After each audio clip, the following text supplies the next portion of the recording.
Glória a Deus. Cumprimento a todos com a paz do Senhor Jesus. Estamos aqui hoje para aprender a lição de número 4 da nossa escola bíblica. Antes de iniciarmos, vamos estar fazendo uma oração para que Deus nos dê discernimento. Amém?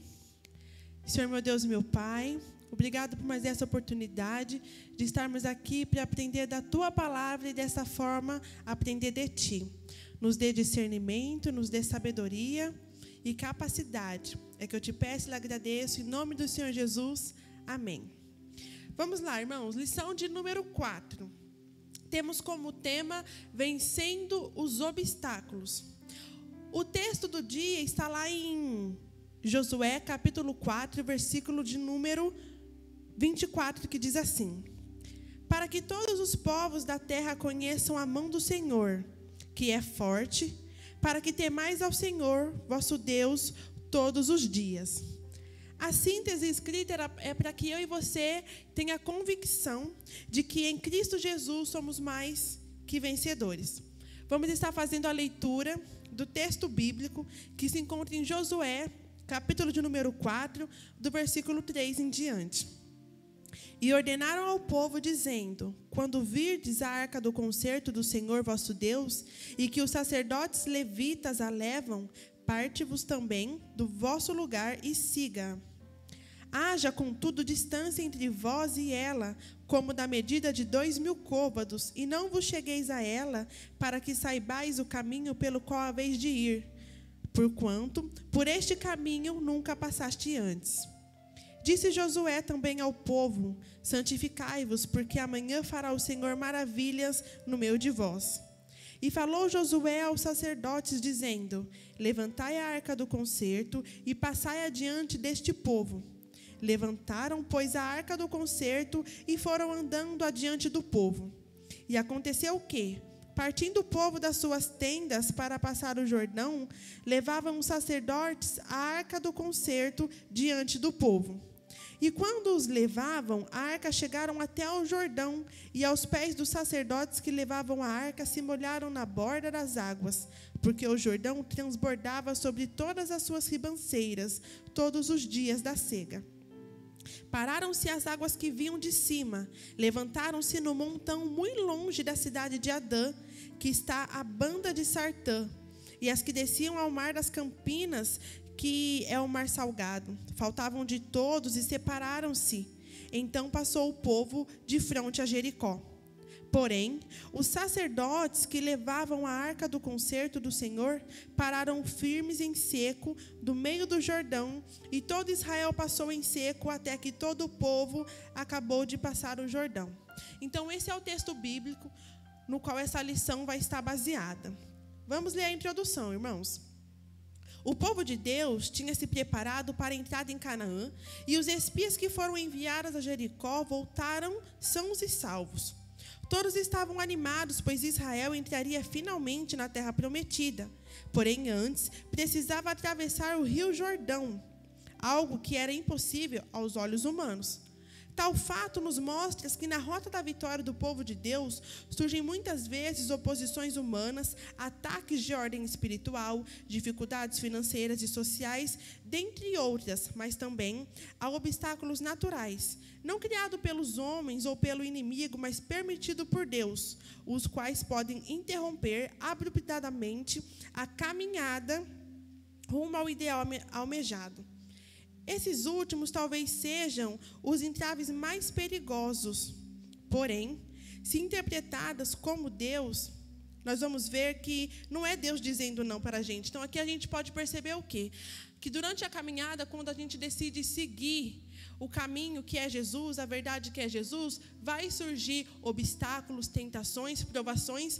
Isso não quer dizer que é um não de Deus. E nessa caminhada, pode ser que aconteça, que apareça na nossa caminhada um obstáculo espiritual, um obstáculo natural, dito aqui, que é permitido por Deus, um obstáculo espiritual. Isso não significa que é Deus dizendo não, mas Deus permitindo que passemos por aquela situação, para que assim eu e você criemos estrutura. Vamos para o tópico de número 1, atravessando o Jordão. Um dia marcante para o povo.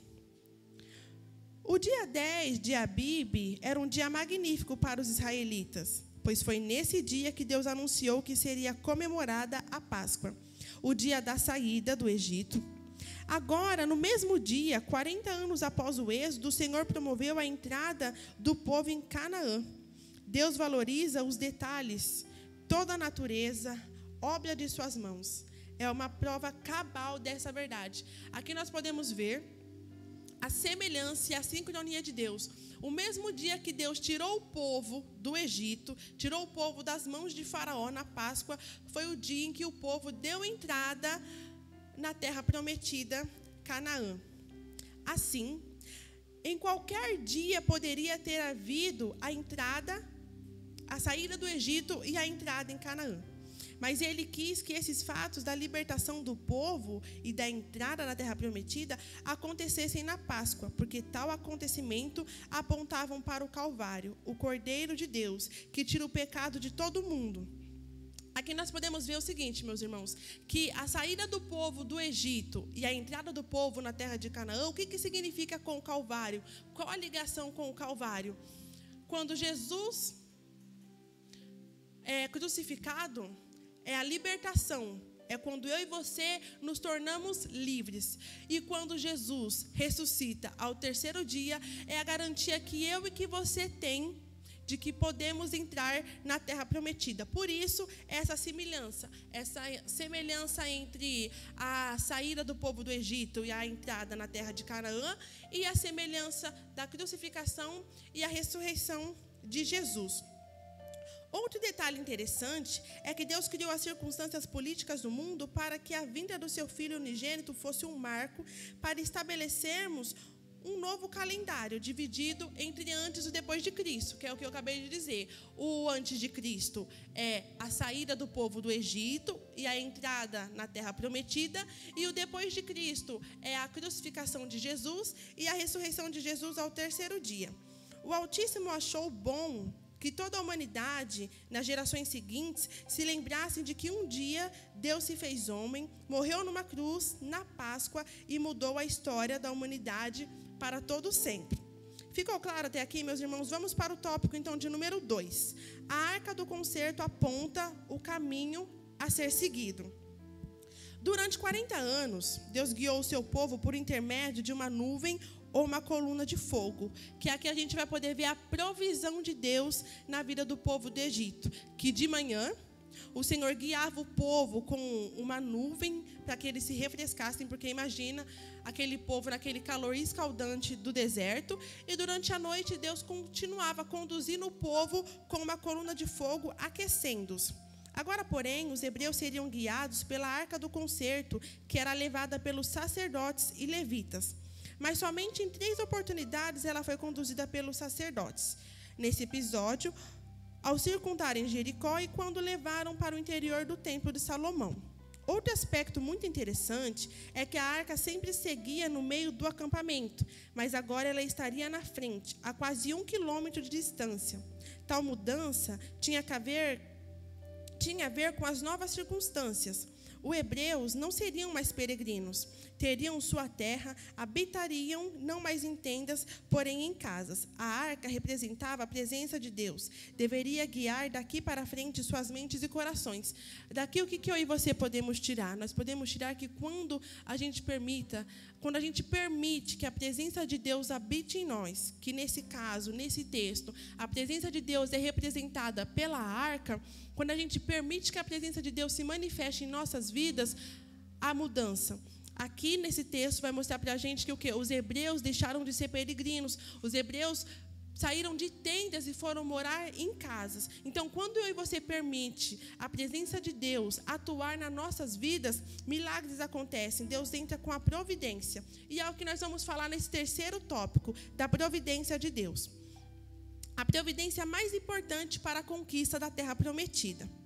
De todas as ordens que Josué passou ao povo, a mais significativa foi: santificai-vos, porque amanhã fará o Senhor maravilhas no meio de vós.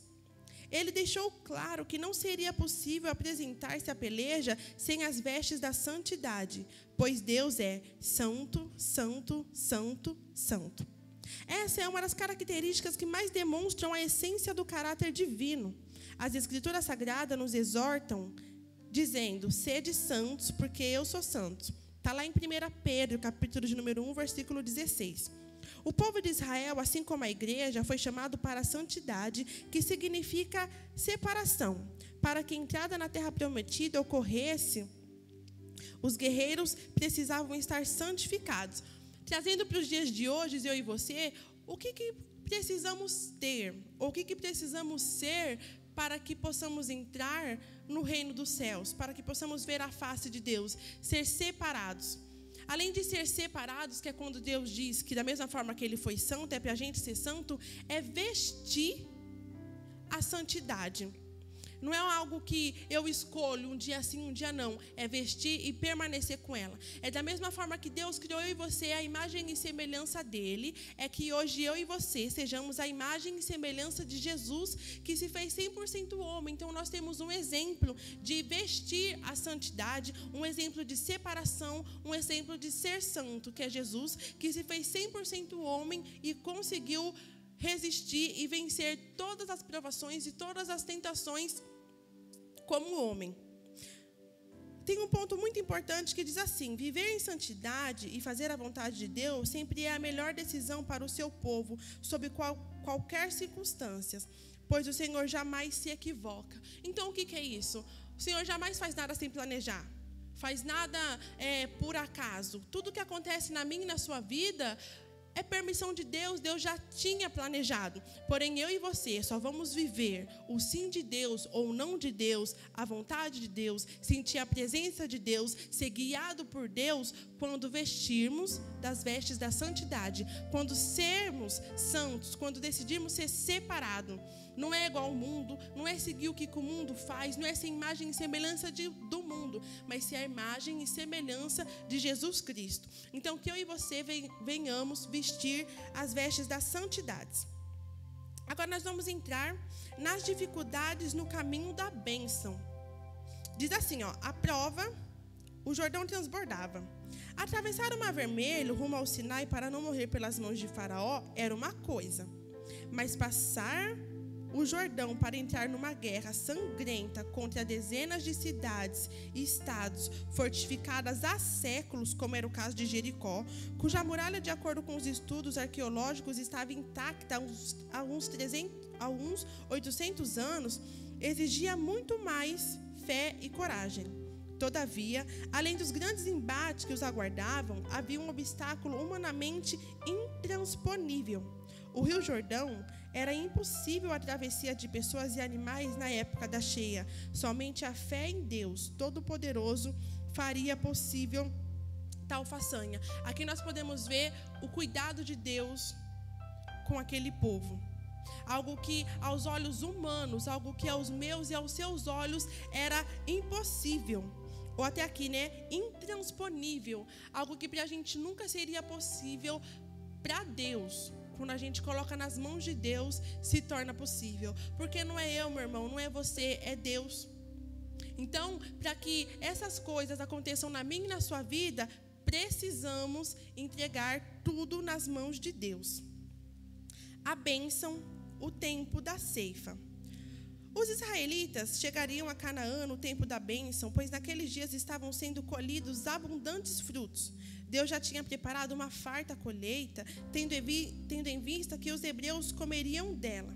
O Senhor surpreendeu o seu povo com frequência, pois enquanto os israelitas se preparavam para atravessar o Jordão, Deus do outro lado aprontava um faustuoso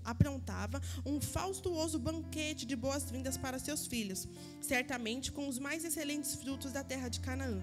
Está escrito que o Senhor ao pecador dá trabalho para que ele ajunte e amontoe e dê ao bom perante a sua face. O Altíssimo, como um pai amoroso, tinha-lhes prescrito, inclusive, os alimentos que poderiam ou não ser ingeridos. Canaã tinha praticamente de tudo, mas o povo de Deus deveria se abster de alguns tipos de comidas, pois nem tudo que apresenta um bom sabor e uma boa aparência é saudável. Deus provou o seu povo no deserto para que fosse digno de experimentar das finas iguarias da terra prometida. sem dúvida, a dieta deles doravante seria muito melhor do que aquela disponibilizada de graça pelos egípcios. Aqui, nesse tópico, quando a gente vai falar sobre a ceifa, eu e você podemos ver que o quê? Que tudo que a gente planta, a gente colhe. E que mesmo que diante daquele processo de 40 anos do povo atravessando o deserto, mesmo com eles sendo idólatras, nos momentos de anseios, receios e angústias, eles criavam, outras imagens, idolatravam, eles continuaram no percurso, continuaram buscando a terra prometida, dita pelo Senhor a Moisés. Então, tudo que o povo plantou, ele colheu. E a gente vai ver o cuidado de Deus, que por enquanto que o povo aqui vai dizer, estava atravessando o Rio Jordão, algo que humanamente era impossível, Deus do outro lado já tinha preparado um banquete para o povo. E a gente vai ver aqui que o cuidado do Senhor por seus filhos é tão delicado, é algo tão maravilhoso, que Deus já tinha deixado informado, separado o que o povo podia, o que não podia comer. Não por restrição, não porque Deus queria privar, mas para o bem dos seus filhos. O milagre da travessia do Jordão. Quando os pés dos sacerdotes que levavam a arca tocaram as águas do rio, Deus começou a realizar o milagre. Mas não como na travessia do Mar Vermelho, em que foi aberto um caminho no mar, tendo as águas se ajuntado de um lado ao outro, fazendo-se 2 muros. Esse milagre do Rio Jordão foi diferente. O Altíssimo, neste caso, criou uma enorme represa no curso do Jordão, interrompendo o curso da água. Quando o leito do rio ficou seco, o povo passou. Isso faz lembrar a providência de Deus em remover obstáculos. Então a gente vai ver aqui nesse milagre da travessia é que o quê? A gente vai ver que Deus é o Deus de milagres. O mesmo Deus que providenciou o milagre, abrindo o Mar Vermelho, fazendo água jorrar da rocha, fazendo maná cair do céu, foi o mesmo Deus que não desamparou seus filhos, providenciando o milagre, eles conseguindo passar pelo Jordão naquela época tão difícil que era a época da cheia. Um ponto importante: Todo-Poderoso Deus, ele trata seus filhos com peculiaridades que lhes são inerentes. Ele é soberano e não segue nenhum padrão humano. Então essa soberania de Deus, sabe o que é isso, meus irmãos? Que Deus, ele já deixa preparado o que eu e você pode e o que não pode comer. Imagina, Deus já deixou tudo separado dos melhores frutos que Canaã podia oferecer. Esse é o cuidado peculiar que Deus tem por mim e o cuidado peculiar que Deus tem por você. E que eu e você não venha se enganar que isso foi no Antigo Testamento, foi antes de Cristo. Não, Deus é o mesmo ontem, hoje e será eternamente. Um evento para não esquecer, que aqui a gente vai entrar nos memoriais. O memorial de Deus. Deus falou a Josué para que chamasse um homem de cada tribo, a fim de que tomasse uma pedra no leito do rio e erigisse um memorial em Gigal, para que no futuro, quando os filhos dos hebreus perguntassem o que significavam aquelas pedras, eles lhe narrassem a história da travessia no Jordão para a glória de Deus. O lugar da impossibilidade na vida do crente é o lugar da vitória. Por isso, Deus mandou que tomassem as pedras no meio do Jordão. Interessante como na vida de cada cristão, Deus faz grandes milagres, com livramentos extraordinários e de forma pontual. Nesses casos, devem ser erigidos memoriais, culto em ação de graças, testemunhos na igreja, dentre outros. Então aqui, meus irmãos, o memorial feito para Deus, que aqui vai falar que a questão do culto de ação de graça é a forma de eu e de você e do povo naquela época mostrar a gratidão por Deus, a gratidão por tudo que Deus providenciou para eles, a gratidão porque Deus supriu todas as necessidades do povo. Então eles ofereciam lá os cultos de ação de graças, os sacrifícios, os testemunhos na igreja. Alguns desses aspectos ficam firmes até hoje, né?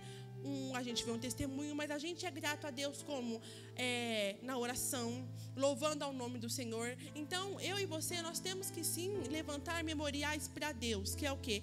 É a nossa forma de mostrar para Deus que somos gratos por tudo que Ele tem feito nas nossas vidas e tudo que Deus vai ainda fazer. Então é orar agradecendo, é louvar o Senhor em forma de agradecimento, é quando a bênção, independente do tamanho que ela seja para você ou para quem vai ouvir, mas subir aqui em cima e partilhar com os irmãos, que é a nossa forma de mostrar gratidão para Deus. Então esse memorial para Deus é a forma do povo naquela época e da gente hoje mostrar a nossa gratidão por Ele.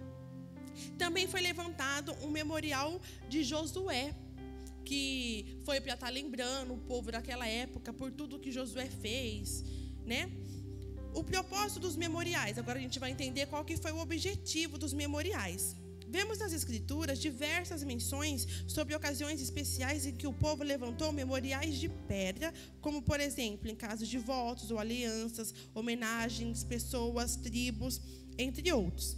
A arqueologia confirma tal costume, tendo sido descobertos diversos monumentos com essas características.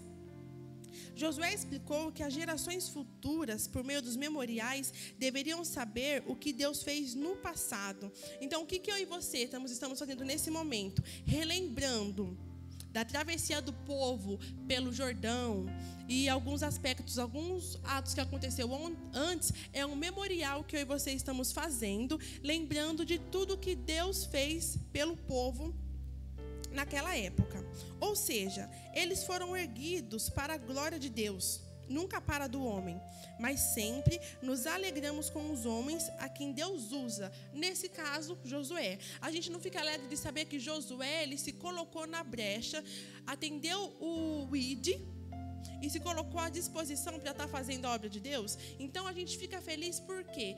Porque Josué permitiu ser um vaso de Deus. Depois de mencionar que o Senhor abriu o Mar Vermelho, era o mesmo que deu passagem pelo Jordão. Josué também mostra que os monumentos serviriam para que o povo da terra conhecessem a mão do Senhor. Então, quando eu e você faz um memorial para Deus, a gente está relembrando, a gente está passando adiante, está fazendo com que outras pessoas conhecem a mão do Senhor, o cuidado do Senhor, o amor do Senhor. Concluindo, meus irmãos, a travessia dos filhos de Israel pelo Jordão constitui-se em um marco histórico para os hebreus, pois demonstrava a boa vontade de Deus para com o seu povo ao conceder-lhe uma terra que manava leite e mel. Esse evento nunca deveria ser esquecido por aqueles que passaram a pé enxutos, assim como as gerações futuras, e também por aqueles que eram inimigos de Israel. Com visão espiritual aguçada e fé, todos os obstáculos naturais serão transpostos para a glória de Deus. Então, o que a gente pode tirar disso aqui? Independente dos obstáculos que apareçam na minha e na sua vida, que a gente possa vir lembrar que nós não estamos sós, mas que nós temos um Deus, que nós temos um Pai que cuida da gente, está com a gente nessa trajetória. Vamos estar fazendo uma oração para nós estarmos encerrando por mais essa oportunidade? Senhor, meu Deus e meu Pai, venho te agradecer por mais essa oportunidade de aprender um pouco mais da Tua Palavra e dessa forma aprender um pouco mais de Ti. Que nós, Senhor Jesus, venhamos atender o Seu chamado e venhamos nos disponibilizar como Josué fez, para que assim guiemos o Seu povo para as Suas veredas, o Seu caminho. Obrigada por mais essa oportunidade. Desde já eu te agradeço por tudo que o Senhor tem feito. Em nome do Senhor Jesus, amém.